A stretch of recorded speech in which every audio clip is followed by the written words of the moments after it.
برسوں پہلے کی بات ہے کہ جنگل میں ایک چوہا رہتا تھا۔ اس کے بل کے قریب ہی اخروٹ کا ایک بڑا درخت تھا۔ جب اخروٹ پکتے تو چوہا بہت خوش ہوتا، کیونکہ ہوا سے پکے ہوئے اخروٹ چوہے کے بل کے بالکل آس پاس آ گرتے تھے اور وہ مزے لے لے کر اخروٹ کترتا اور گیری نکال کر کھا جاتا۔ ایک مرتبہ اس نے سوچا، اگر میں اخروٹ کو محفوظ کر لوں تو سال بھر ان کے مزے سے کھا سکتا ہوں۔ وہ کسی محفوظ جگہ کی تلاش میں ادھر ادھر پھرنے لگا۔ اس کے بل میں بہت جگہ تھی، مگر جب بارشیں زیادہ ہوتی تو پانی اس کے بل میں بھر جاتا تھا۔ وہ ایک سوکھے ہوئے درخت کے پاس پہنچا۔ درخت کے تنے میں اسے سوراخ نظر آیا۔ اس نے اندر جھانکا تو خوشی سے وہ اچھل پڑا۔ وہ درخت اندر سے کھوکھلا تھا۔ چوہے نے سوچا کہ اخروٹ ذخیرہ کرنے کی اس سے محفوظ جگہ اور کوئی نہیں ہو سکتی۔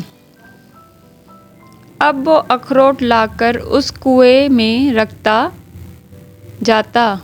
ایک ہی دن میں اس نے اخروٹوں سے کنواں کو بھر دیا۔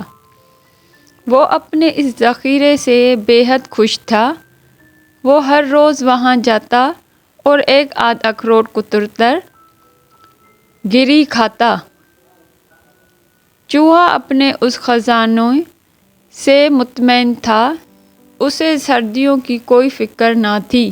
ایک دن وہ اپنے بل کے باہر بیٹھا ہوا تھا کہ اسے ایک گلہری نظر آئی۔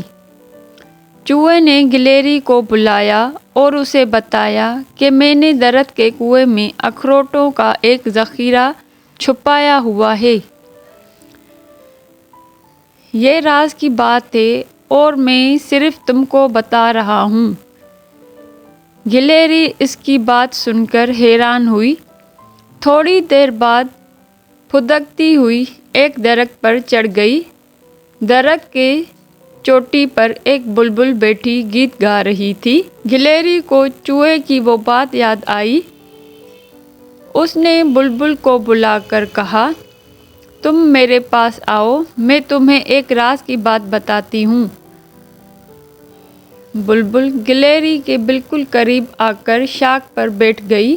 اب گلہری نے اسے ساری بات بتائی اور یہ بھی کہا، یہ راز کی بات ہے، میں صرف تمہیں بتا رہی ہوں۔ بلبل بھی یہ بات سن کر بہت حیران ہوئی۔ وہ دوبارہ گیت گانے لگی۔